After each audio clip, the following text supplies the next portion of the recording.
Good evening, everyone. Welcome to our Sunday night Fireside chat. My name is Mark, and the crew behind us, or rather behind the scenes, we've got Kat. Well, everybody's busy.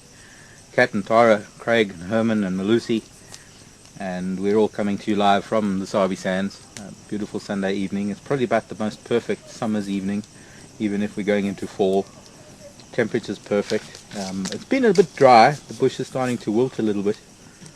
But it's a really lovely evening. Not a breath of wind. It's actually quite warm. My feet are getting quite warm. And although we talk about our sightings over the last week or the last period of time, I thought I'd talk to you about something else. Well, we'll start with sighting, and we've had some really amazing sightings the last couple of weeks.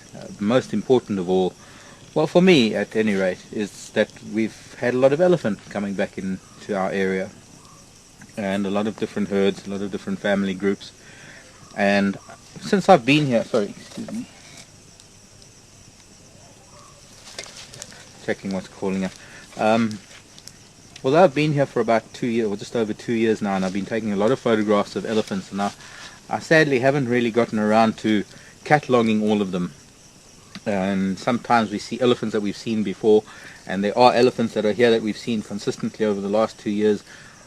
I am hoping that very soon I'm going to be able to catalogue them all and get them into sort of a database of the dates that they've visited here and what they've been doing, and accompany that with a lot of the photographs that I've got of IDing them. And often you will see me taking photographs when I'm with elephants, and mainly those are photographs just of the ears and the tusks and the faces, because everyone is an individual. Each animal has its own look about it, as much the same as we do as humans. There are attractive ones and not so attractive ones, and I think it's the parallel that elephants have with humans that attracts me to them so much, and their lives, the spirituality of elephants is what comes across to me so much. And very often, occasionally, very often, I don't know how to quantify that, but every now and then I get asked questions about being in dangerous situations with elephants or other animals. And there are a few of you who know of a story from my past where I have had a connection with an elephant, actually several, funnily enough, both on a good side and a sad side. But I thought I'd tell you a little bit of a story tonight about an elephant that I met up in East Africa one day, and it was an elephant I'd never seen before. It was in an area that elephants probably don't see humans very often.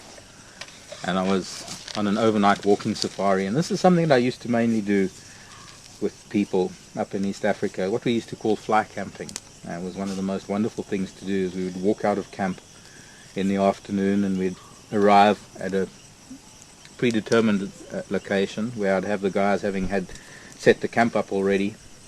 And the camp consisted of they weren't even two-man tents, they were basically two-man mosquito nets with proper bedding and mattresses and little canvas wash bowl outside and little chairs, not quite like this, but similar to this, little wooden folding chairs. A mirror in the tree for shaving, and hot water on tap, a hot water shower as well at the back of the tent in a little enclosure. We used to boil the water on the fire. And we would do mostly walking safaris, very different to what gets done here in South Africa with a lot of the game drives and people sitting on vehicles and seeing wildlife from a vehicle. East Africa, the area and the size of the places that I got to work in and live in were so vast that you could drive all day and never cover the same road, but you could also walk for days on end and not see a road. And those are the kind of things that I still enjoy, and some of the things that drove me through the years, being able to walk amongst wildlife in really remote locations, in places like East Africa, places where a lot of the stories are told, or rather where history has some relevance. And on this particular occasion, I was with a couple from the UK. Neither of them were British, by the way. Well, Philip was a Texan, and Beju, I think she was from India. And they were on their first safari ever in Africa. And their first day was the first day of our fly camp. They didn't even have a chance to go out on a game drive. The only time they sat in a vehicle was when they landed on our little airstrip a little airstrip known as Siwandu in Selous Game Reserve, on the edge of a lake. The lake was called Siwandu, and they had been driven 10-15 minutes into camp in the morning, and in the evening, or rather mid-afternoon, as hot as it is here, it was about that type of temperature. We took a little drive out of camp, not too far, just needed to get off of the peninsula and away from the lake, and the vehicle dropped us off and we began our afternoon walk.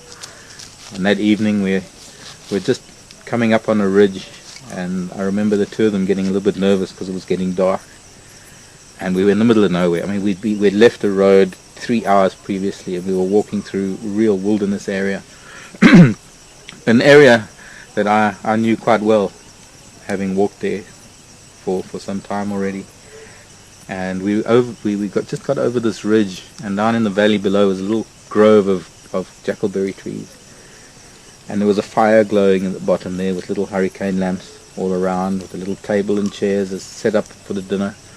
The two guys that I had that were my staff that set it up had done a fantastic job. The tents were neatly placed along a little dry, what we call korango, which is a dry riverbed. Korongo, I think it was called. It's like a wadi, or just a little dry drift. What we call drainage lines here, but they're not the same kind of drainage lines that we get. And we made our way down, as it was getting dark, we made our way down into this little campsite. And we had a wonderful dinner. I cooked them dinner. I can't remember what I made for dinner that night. And Philip and Beju, if you ever remember this, maybe you'll remember what we had for dinner. So we had a wonderful dinner that night. We'd been tired from walking most of the day. And we all went to bed after talking about stars and insects and spiders. I used to have one of the first prototypes of a headlamp in those days. I don't think headlamps were around much. We couldn't get them in South Africa. I had two mag lights strapped to the side of a mining helmet, the inner of a mining helmet. And it made me look like one of the spiders that I used to go looking for at night. It was quite an alien-looking contraption. But we went to bed. We woke up very early that morning. We woke up just before sunrise. It was a beautiful, crisp morning. It was August. It was the 31st of August, if I remember correctly. I think it was. And that'll tie in at the end of the story. And I'm telling you the story now, by the way, because I want to inspire some people, but I also want to put the story on record, because I have written it, and whilst it is in writing, that is private. But a lot of times I get asked a question about this, and I think now that I'm telling you about it, well, maybe people can just refer you to a website that you can hear me tell you about it. But we woke that morning, and it was very, very early. The sun hadn't come up yet. We were having coffee and tea around the remains of the coals of the fire from the night before, and some of the hardwoods. It's still very, very hot in the morning.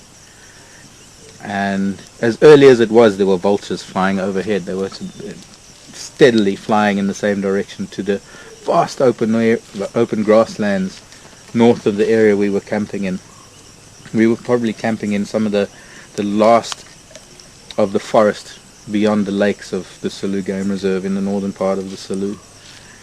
And I climbed a dead tree trunk, or a dead tree trunk that was on the ground, and I climbed up onto one of the branches, almost like a cheetah does, to try and get a vantage point, to see if I could see where these vultures were going. They were flying low enough that I knew that it wasn't too far that these vultures were heading to, and I thought it would make a perfect place to head out for a walk that day, to go and investigate. Maybe we'd see lion, maybe we'd find a kill. And so we did. We drank our coffee quickly. I hadn't made any plans yet. Normally what we would do is we'd wake up, sometimes have a breakfast first and go out walking the whole day if it was overcast.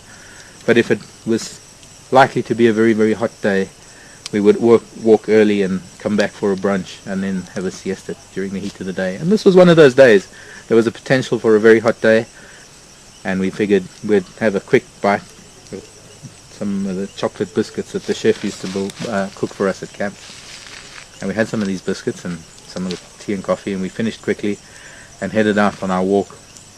And I started following these vultures, the direction they were walking, or rather they were flying, and came across a couple of drainage lines that I was blocked at by buffalo, and had to cross these drainage lines a few times. Now, up in that part of the world, where it's a very, very flat part of the world, the drainage lines can get very, very deep from thousands of years of very heavy rains and very heavy erosion.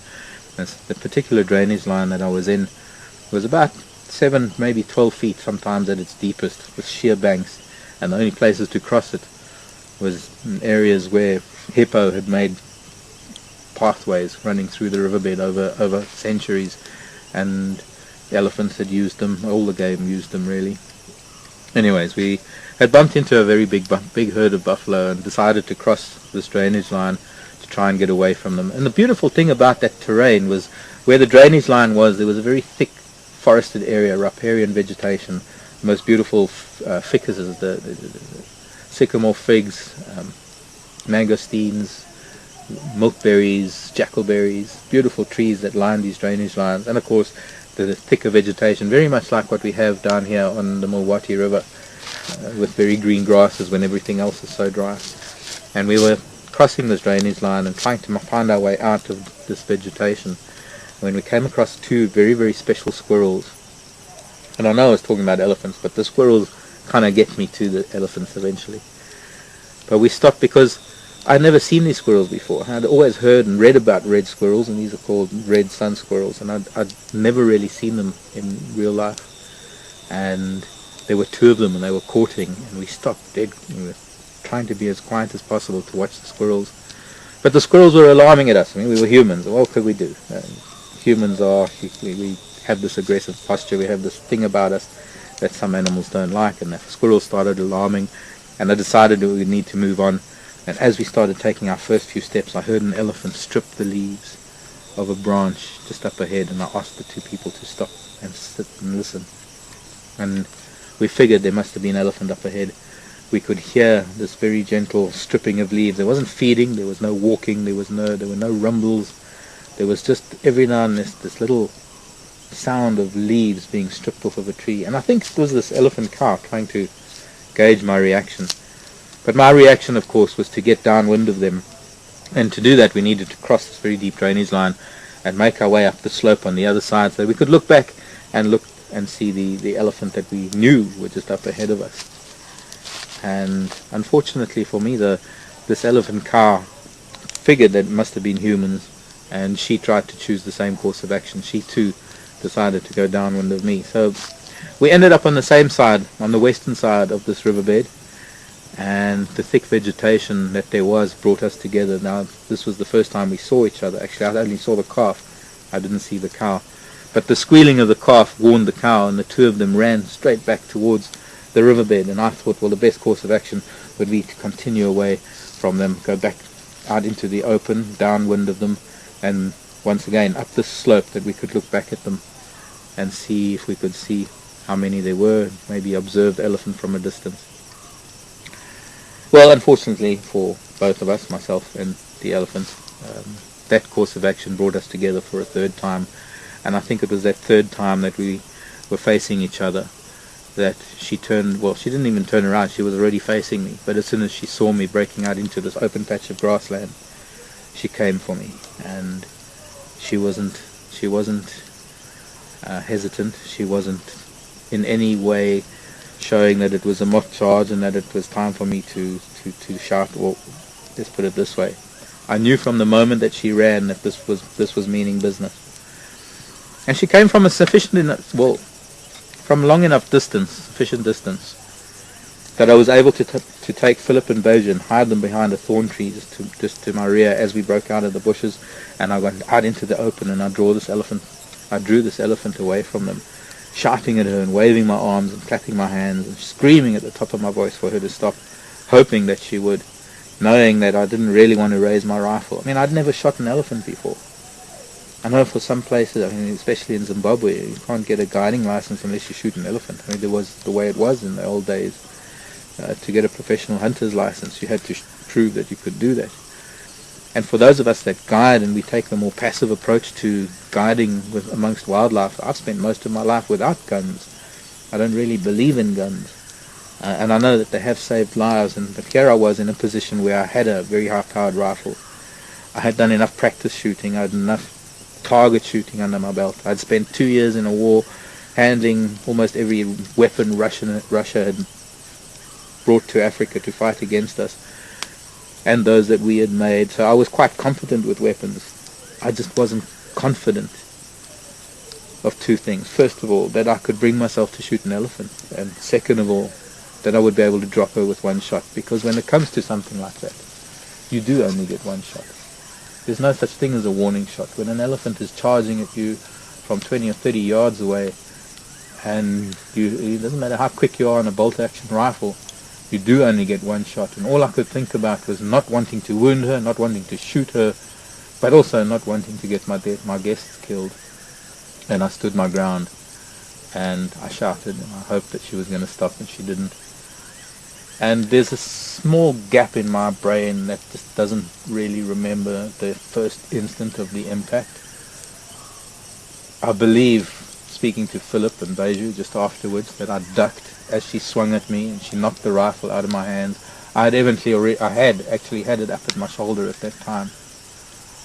But she swung at me and she evidently knocked the rifle out of my arms, and I had ducked underneath that initial swipe with her trunk, and I ended up between her front legs. And she got a little bit confused about that, and she started turning around, and in that process I was getting kicked between all four of these huge pillars of legs. Excuse me. I remember her tusks. Well, she only came down at me with one. She had two tusks, both of them a little bit skewed, growing out the side of her face, and she kept coming at me with her left tusk, and I think that was one of my saving graces, because she was consistent. She wasn't trying both sides, but every time she stabbed at me and her tusk hit the ground next to me, there was a time when it even hit the ground next to my head, I grabbed hold of them, trying to position my body so that she couldn't get me with the tusk, and all she would do was she'd lift me up, and I would be hanging on her tusk, and she'd lift up her knees to try and kick me off. And I think it was about the third time, I can't remember how many times we did this, but I think it was about the third time that she kneed me so hard in the shoulder that it popped my shoulder out of its socket, and I collapsed onto my left side, and I was scrambling in the dirt to try and turn around to see where she had gone, because she too had turned around. And as she turned around, her tail, it was like a baseball bat, hit me in the face and knocked me backwards, and that gave her the opportunity to whirl around and bring her tusk down, and she actually managed to gore me. Well, I'll spare you the gory details. But silence ensued. It was amazing. She gored me, she drew blood, and she ran away, and it was as though I'd come out of, I don't know what, I still to this day can't describe what it was. It was this feeling of having gone through this intense moment. I thought at times, this must be 10 minutes now I'm underneath this elephant. It might have been 2 minutes, it might have been 20 seconds. We never know in these situations, because time expands and slows down. But when she eventually did run away, when she ran away just after she gored me, I was sitting there, I'd sat up in the dirt, I didn't know that I had been gored. Obviously the adrenaline, I didn't feel it. The only thing I could feel really was my shoulder sitting underneath my chin. My shoulder had been popped right underneath my chin. And I was sitting there in the dirt. There hadn't been any pain just yet. Everything that was on me had been strewn all around me. My binoculars, my little Leica, I used to carry a pair of Leicas on my hip. They had been ripped off and laid to one side. The little two-way radio had been ripped off to one side. The rifle was lying far away. The backpack that I wore had been ripped off of my back. The backpack that I used to take a first aid kit, and I used to carry about 5 liters of water in it for our walk for the day, had been ripped off of my back, and all these little items lay scattered around, and there was dead silence. It was as though the birds kept quiet. It was as though the world had stopped. And I know that a lot of it was because I had this ringing in my ears, because I received so many blows to the head from her feet. And I probably had a bit of a concussion. I'm pretty sure I did. I don't know. It was the least of my worries at that stage of the game. And we were quite far away. I mean, we were on a 3-day walking safari, and we had already been walking for a day, and we were quite far from camp. We were out of radio range from main camp, and the only thing that we could do was make our way back to our temporary fly camp. And Philip, I eventually, after telling them to stay put to see if she was coming back, I eventually said, okay, it's time to gather the things, let's get back, because I figured I might have been injured enough that I might pass out. I don't know. I just said to Philip, I said, look, the direction we got to go is head for that tree on the ridge when you get there. And I gave them a few directions. I said, let's just try and make it. They carried everything for me. I had to just carry my shoulder. It was all I could do because the pain, by the time I realized what had happened and what situation we were in, the adrenaline started wearing off and the pain started setting in. And we started walking through very, very difficult terrain. Even though it was lovely open grassland, it was what we call a black cotton soil. It was just pockmarked. It was like the surface of the moon with elephant and buffalo tracks that are set in the mud. Sometimes were 3 feet deep. And it took us about 2.5 hours to stumble back to camp.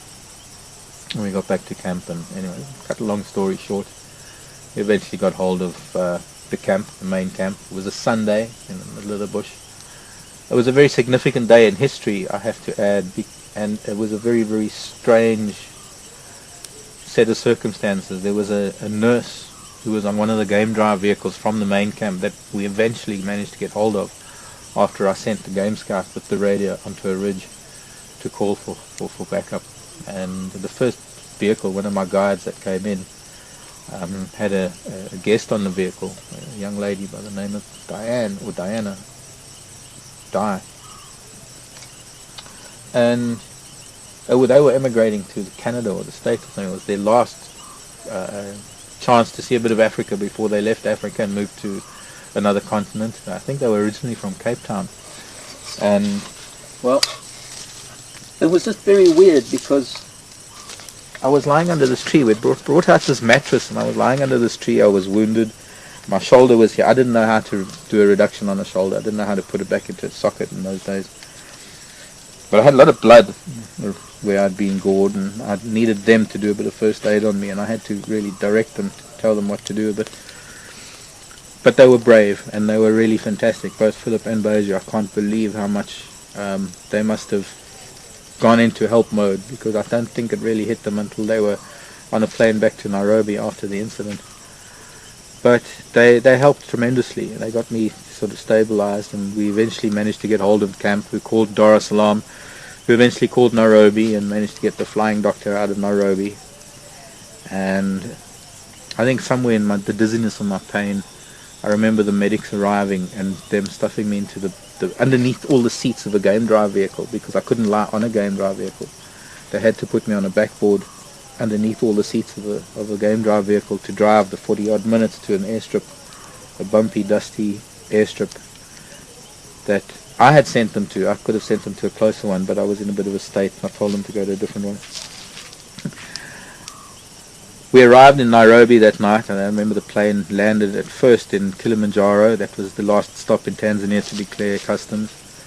And the customs guys wanted me to get out of the plane to go in. They wouldn't believe that the pilots of the medevac, the air ambulance, it wasn't sufficient for them to take my passport, and they actually wanted me to go into the terminal. So it took a while at Kilimanjaro, and then we flew into Nairobi, into Wilson, and I think by then I was in a morphine haze because they'd injected me with some painkiller, with morphine, and I remember being taken out of the plane and put into an ambulance, and then the next minute I remembered we were at Nairobi General Hospital and I was being wheeled into casualty.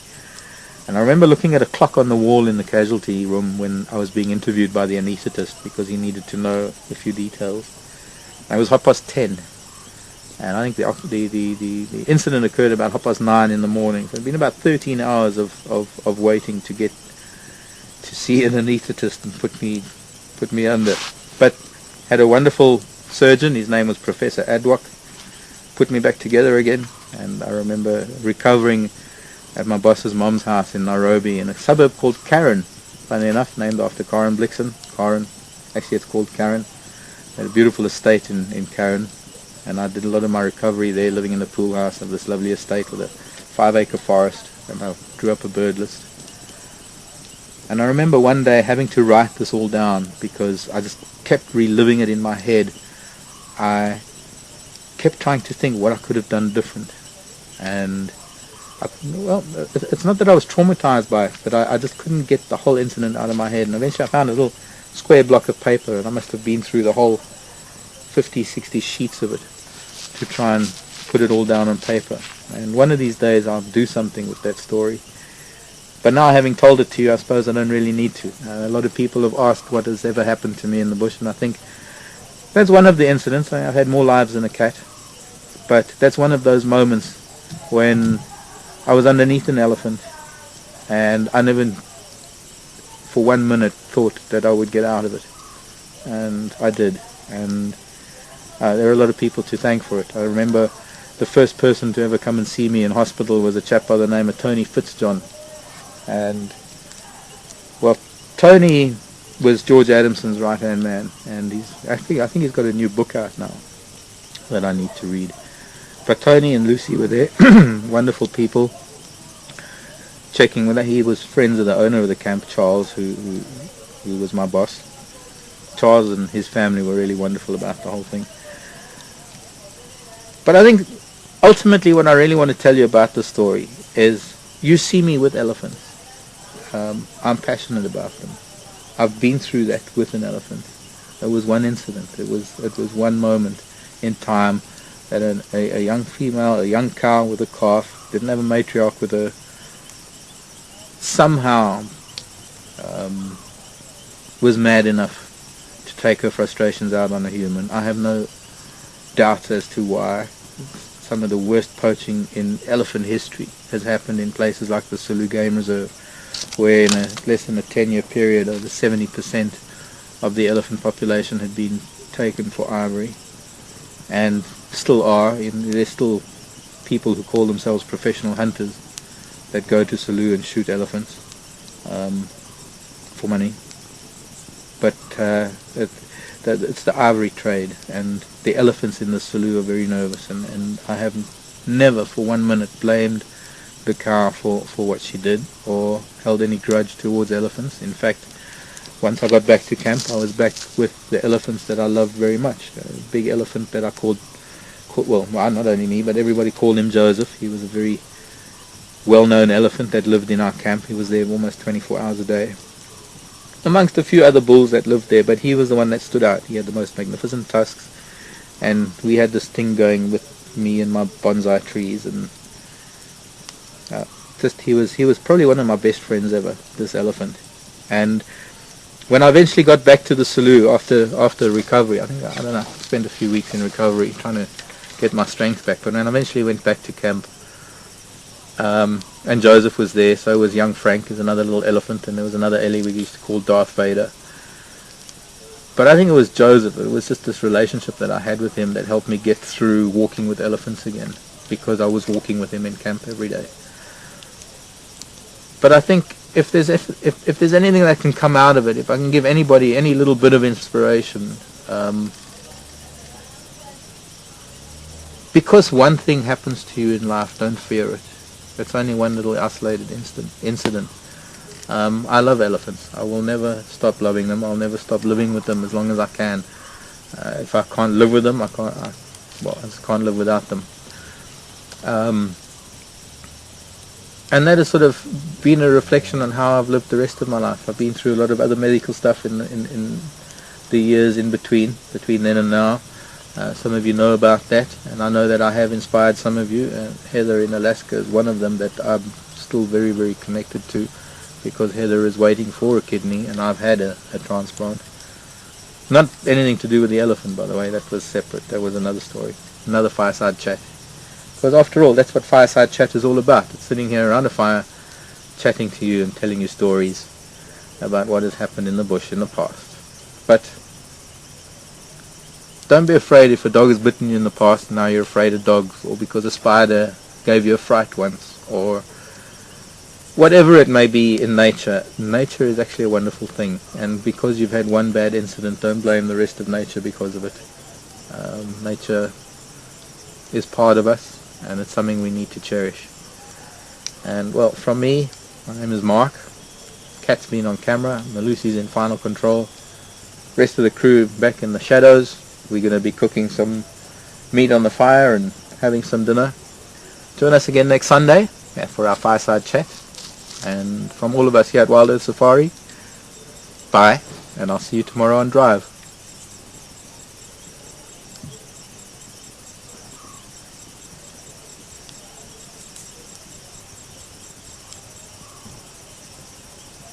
Bye. Okay, bye.